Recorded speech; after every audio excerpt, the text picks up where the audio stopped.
Hello everyone, good afternoon. कैसे हैं आप सभी। ड्रीम्स मोटो चैनल में एक बार फिर आप सभी स्टूडेंट का स्वागत है। आप सभी स्टूडेंट को पता होगा कि Madhya Pradesh pre nursing selection test 2024, Madhya Pradesh general nursing selection test 2024 का जो रिजल्ट है वो डिक्लेयर हो चुका है और सेलेक्टेड स्टूडेंट्स को ढेरों बधाइयाँ। आपका जो सपना था कि आपको मध्य प्रदेश स्टेट के जो बेस्ट गवर्नमेंट मेडिकल कॉलेज हैं, जो बेस्ट बीएससी नर्सिंग कॉलेज हैं, जो बेस्ट प्राइवेट कॉलेज हैं, उनमें एडमिशन लेके वहाँ से बीएससी नर्सिंग को कंटिन्यू करना है। तो आपका ये सपना इस साल जरूर पूरा होगा और आप मध्य प्रदेश स्टेट के जो best government medical college, best BSc nursing college और बेस्ट प्राइवेट कॉलेज में एडमिशन जो है उसको कंटिन्यू कर पाएंगे, नर्सिंग फील्ड में एक अच्छा फ्यूचर बना पाएंगे। आप में से बहुत से स्टूडेंट के क्वेश्चन थे कि ma'am Madhya Pradesh pre nursing selection test 2024, Madhya Pradesh general nursing selection test 2024 का जो रिजल्ट है वो तो डिक्लेयर हो चुका है, लेकिन मैम जो काउंसलिंग प्रोसेस है वो कब तक स्टार्ट होगी, काउंसलिंग प्रोसेस में क्या क्या स्टेप्स होते हैं, हमें क्या क्या डॉक्यूमेंट्स जो है उनकी जरूरत होगी। तो आज का वीडियो आप सभी के लिए बहुत ही इंपॉर्टेंट है, क्योंकि आज के वीडियो में हम काउंसलिंग प्रोसेस से रिलेटेड जो भी इंपॉर्टेंट डॉक्यूमेंट्स हैं उनके बारे में कंप्लीट डिस्कशन करने वाले हैं। बहुत से स्टूडेंट के क्वेश्चन थे कि मैम हमें समझ में नहीं आ रहा है कि काउंसलिंग प्रोसेस के लिए कौन कौन से डॉक्यूमेंट्स जो है उनकी जरूरत होगी। तो आज के वीडियो में काउंसलिंग प्रोसेस से रिलेटेड जो भी इंपॉर्टेंट डॉक्यूमेंट्स हैं और काउंसलिंग प्रोसेस कब से स्टार्ट होगी उसको हम डिटेल में डिस्कस करने वाले हैं। तो ये वीडियो आप सभी के लिए बहुत ही इंपॉर्टेंट है, तो वीडियो को एंड तक जरूर देखें। आप में से बहुत से स्टूडेंट के क्वेश्चन थे कि मैम जो काउंसलिंग प्रोसेस है वो कब स्टार्ट हो सकती है, समझ में नहीं आ रहा है, काउंसलिंग से रिलेटेड कोई ऑफिशियल नोटिफिकेशन जो है वो अभी तक डिक्लेयर नहीं किया गया है। तो मैं आपको बता दूं कि जो काउंसलिंग प्रोसेस है वो हो सकता है कि दिवाली के बाद जो है वो स्टार्ट हो जाए। काउंसलिंग प्रोसेस जो है वो तो ऑफिशियली अनाउंस कर दिया जाएगा कि कब से स्टार्ट होगी, लेकिन काउंसलिंग के लिए जो सबसे इंपॉर्टेंट चीज है वो है डॉक्यूमेंट्स। आपके पास सभी इंपॉर्टेंट डॉक्यूमेंट्स होने चाहिए, वरना काउंसलिंग प्रोसेस जो है वो बहुत ही कम ड्यूरेशन की होती है और अगर आपके पास जो है वो सही डॉक्यूमेंट्स अवेलेबल नहीं है तो आपकी काउंसलिंग जो है वो नहीं हो पाएगी और इस कारण से आपका एक साल पूरा बर्बाद हो सकता है। तो आप काउंसलिंग प्रोसेस स्टार्ट होने से पहले जो भी इंपॉर्टेंट डॉक्यूमेंट्स हैं उनको बहुत ही अच्छे तरीके से तैयार कर लें कि मतलब आपके पास कौन कौन से डॉक्यूमेंट्स नहीं है तो उन डॉक्यूमेंट्स को बनवा लें। ठीक है, बहुत से स्टूडेंट हैं जो इस बात को लेकर परेशान है कि मैम हमारे पास ये डॉक्यूमेंट नहीं है तो क्या काउंसलिंग के टाइम पर इनकी जरूरत पड़ेगी। तो आज हम जो काउंसलिंग के टाइम पर जो भी इंपॉर्टेंट डॉक्यूमेंट्स की रिक्वायरमेंट होगी उनको हम डिटेल में डिस्कस करने वाले हैं कि कौन कौन से डॉक्यूमेंट्स की आपको काउंसलिंग के टाइम पर जो डॉक्यूमेंट वेरिफिकेशन स्टेप होता है उसमें कौन कौन से डॉक्यूमेंट्स की आपको बहुत ही जरूरत होगी। ठीक है, बहुत से स्टूडेंट पूछते हैं कि मैम ये डॉक्यूमेंट जरूरी है, ये वाला डॉक्यूमेंट जरूरी है या नहीं है, ये डॉक्यूमेंट हमारे पास नहीं है तो क्या हम काउंसलिंग में पार्टिसिपेट नहीं कर सकते। तो काउंसलिंग के लिए जो भी इंपॉर्टेंट डॉक्यूमेंट्स हैं उनको हम एक एक करके डिस्कस करेंगे, जिससे जिन भी स्टूडेंट के ये डाउट या कंफ्यूजन है कि काउंसलिंग के लिए कौन कौन से डॉक्यूमेंट्स की जरूरत होती है तो वो सभी कंफ्यूजन जो क्वेश्चंस हैं वो सभी क्लियर हो जाएंगे। ठीक है, काउंसलिंग प्रोसेस के लिए जो इंपॉर्टेंट डॉक्यूमेंट्स हैं उनकी लिस्ट कुछ इस प्रकार। पहले तो मैं आपको बता दूं कि जो आपकी काउंसलिंग प्रोसेस स्टार्ट होगी उसमें कुछ स्टेप होंगे, जैसे डॉक्यूमेंट वेरिफिकेशन का स्टेप होगा, चॉइस फिलिंग का जो स्टेप है वो होगा, उसके बाद आपको कॉलेज अलॉट होगा। ठीक है, तो इस तरीके से जो step by step counselling process चलती है। सबसे पहले जो है वो आपको काउंसलिंग प्रोसेस जब स्टार्ट होगी तो उसमें आपको रजिस्ट्रेशन करवाना पड़ेगा। ठीक है, और उसके बाद आपको जो है वो डॉक्यूमेंट वेरिफिकेशन के लिए नोटिफिकेशन आएगा कि आपको कौन से कॉलेज में जाकर अपने डॉक्यूमेंट्स को वेरीफाई करवाना है।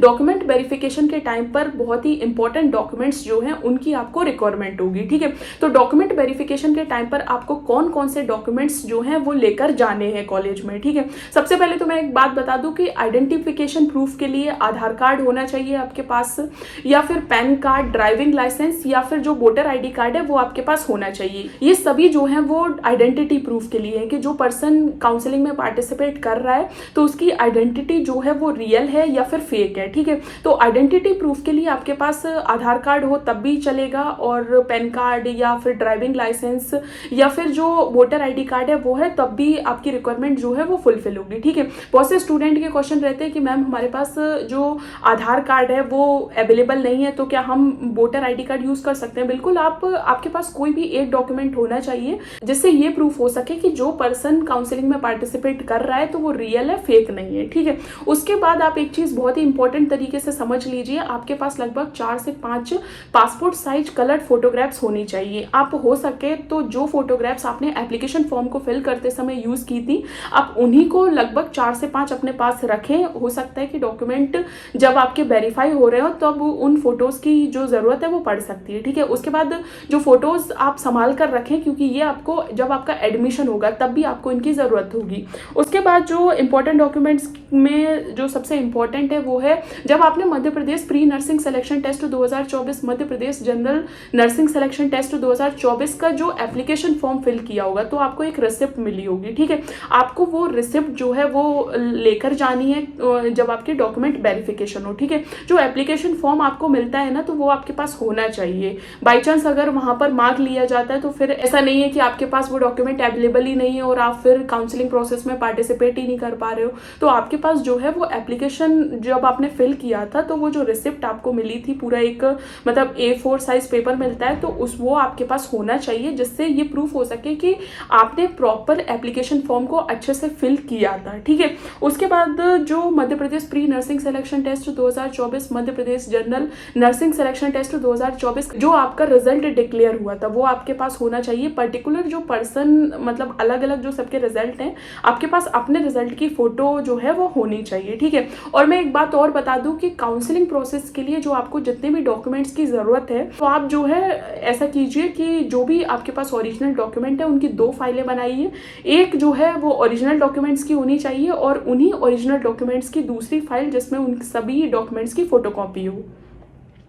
उसके बाद जो इंपॉर्टेंट डॉक्यूमेंट है वो है 10th और 12th की मार्कशीट। 10th और 12th की जो ओरिजिनल मार्कशीट है वो आपके पास होनी चाहिए, जो आपको वहाँ पर जब आपका डॉक्यूमेंट वेरिफिकेशन होंगे तो वो 10th और 12th की मार्कशीट जो है वो वेरीफाई हो। उसके बाद जो सबसे इंपॉर्टेंट डॉक्यूमेंट है वो है कैटेगरी सर्टिफिकेट। आप में से सभी स्टूडेंट जो भी जिस कैटेगरी के सर्टिफिकेट को यूज़ करते हैं तो उनके पास वो कैटेगरी सर्टिफिकेट प्रॉपर डेट के साथ अवेलेबल होना चाहिए। जैसे EWS कैटेगरी के स्टूडेंट हैं, SC कैटेगरी के स्टूडेंट, OBC कैटेगरी के स्टूडेंट्स, ST कैटेगरी के स्टूडेंट्स, जो भी आप कैटेगरी सर्टिफिकेट यूज़ करते हो वो आपके पास होना चाहिए, क्योंकि जब आपके डॉक्यूमेंट्स वेरीफाई किए जाएंगे तो उस सर्टिफिकेट की आपको ज़रूरत होगी, ठीक है। उसके बाद इंपॉर्टेंट डॉक्यूमेंट्स में आपके पास मध्य प्रदेश स्टेट का डोमिसाइल भी होना चाहिए, ठीक है, क्योंकि ये जो है वो एक state BSc nursing entrance exam था, तो आपके पास मध्य प्रदेश स्टेट का डोमिसाइल जो आपके पास होगा तो उसके आपके पास ओरिजिनल डोमिसाइल भी होना चाहिए और उसकी फोटोकॉपी भी होनी चाहिए, ठीक है।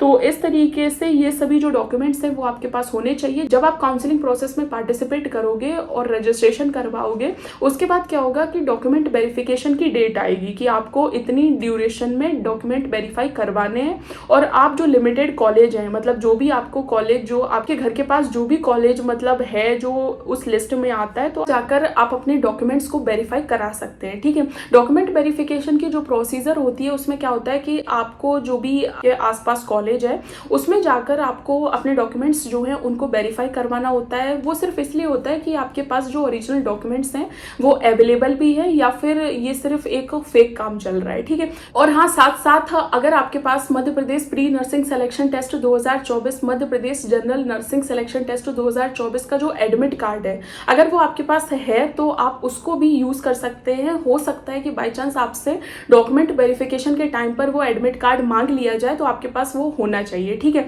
आपके पास अभी तक जितने भी डॉक्यूमेंट्स है, 10th और 12th की मार्कशीट हो गया, आधार कार्ड हो गया, आइडेंटिटी प्रूफ के लिए जैसे पैन कार्ड या फिर ड्राइविंग लाइसेंस या फिर जो वोटर ID कार्ड है या फिर जो डोमिसाइल वगैरह है, जो भी इंपॉर्टेंट डॉक्यूमेंट्स हैं आप उनकी 2 फाइलें बनाइए। एक तो ओरिजिनल फाइल आपके पास होनी चाहिए, ठीक है, जिसमें जितने भी ओरिजिनल डॉक्यूमेंट्स हैं वो सभी होने चाहिए, और दूसरी फाइल में उन सभी ओरिजिनल डॉक्यूमेंट्स की प्रॉपर फोटोकॉपी जो है वो होनी चाहिए, क्योंकि आपको जो है वो फोटोकॉपीज की भी रिक्वायरमेंट होगी, ठीक है। तो इस तरीके से Madhya Pradesh pre nursing selection test 2024, Madhya Pradesh general nursing selection test 2024 की जो काउंसलिंग प्रोसीजर होगी उसके लिए जो इंपॉर्टेंट डॉक्यूमेंट्स थे उनको हमने एक एक करके डिस्कस किया। अगर डॉक्यूमेंट से रिलेटेड, काउंसलिंग प्रोसीजर से रिलेटेड अगर आपके कोई भी डाउट, कोई भी कंफ्यूजन या फिर कोई भी क्वेश्चन है तो आप फ्रीली कमेंट सेक्शन में क्वेश्चन पूछ सकते हैं।